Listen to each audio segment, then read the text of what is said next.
UK.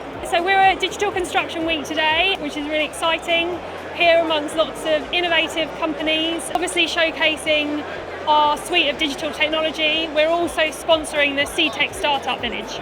Elecosoft are really proud to be supporting the full kind of building life cycle. So we say that we support the entire built environment, and that's from really early stages of pre-construction, looking at estimating tools, through to project planning and scheduling, integrating with 4D and BIM solutions, all the way through to asset management and how we deploy and manage assets when they're in use.